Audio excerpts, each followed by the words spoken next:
Hello friends, అందరూ ఎలా ఉన్నారు? ఈరోజు నేను మార్కెట్‌లోకి వచ్చిన కొత్త స్కామ్ గురించి చెప్పబోతున్నాను. నేను ముందుగానే ఒక వీడియో చేశాను ఫోన్‌పే స్కామ్ గురించి. కొత్తగా వచ్చిన ఫోన్‌పే స్కామ్ గురించి నేను ఒక వీడియో చేశాను. Short video. దానికి మీరు బాగానే రీచ్ ఇచ్చారు. దాని గురించే నేనిప్పుడు ఫుల్ వీడియో చేస్తున్నాను. మనం ఎలా తప్పించుకోవాలి దానివల్ల అని. ఇప్పుడు చూపిస్తాను చూడండి. ఇప్పుడు ఎవరైనా మనకు ఫేక్ ఫోన్‌పే చేస్తే ఇప్పుడు చాలా మందికి అసలకి ఫేక్ ఫోన్‌పే అంటే ఏంటో కూడా తెలీదు. చాలామంది వ్యాపారాలకు అసలుకి ఇలాంటి స్కామ్ ఉందని కూడా తెలీదు మార్కెట్‌లో. ఈ స్కామ్ ఏంటంటే, ఈ ఫేక్ ఫోన్‌పేను టెలిగ్రామ్ ఛానల్లలో రూ. 40కి, రూ. 50కి సేల్ చేస్తున్నారు.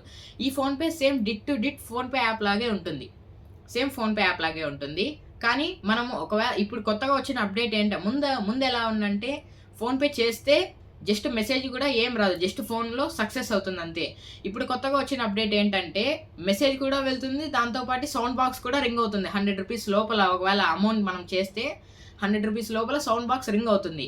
ఇది కొత్తగా వచ్చిన అప్డేట్. మనము ఇలా ప్రతిసారి తప్పించుకోవడానికి మనం మన మొబైల్‌లో PhonePe business, Paytm for business, Google pay for business ఈ యాప్స్‌లో మనం తరచూ ఇలా చెక్ చేసుకుంటూ ఉండాలి. మన హిస్టరీ తరచూ మనం ఇలా హిస్టరీ చెక్ చేసుకుంటూనే ఉండాలి. ఇప్పుడు ఎవరైనా ఏ ఫోన్‌పే స్కానర్‌కైనా అవని, ఫోన్‌పే స్కానర్‌కి అవ్వని, పేటీఎం స్కానర్‌కి అవ్వని, ఏ స్కానర్‌కి వాళ్ళు స్కాన్ చేసినా కూడా ప్రతి సౌండ్ బాక్స్ రింగ్ అవుతుంది. ఇలా మనం తప్పించుకోవడానికి కోసమే ఈ ఇలా మనం ప్రతిసారి ఇలా హిస్టరీ చూసుకుంటూ ఉండాలి. దీని గురించి మీరేమైనా చెప్పాలనుకుంటూ ఉంటే కామెంట్ చేయండి.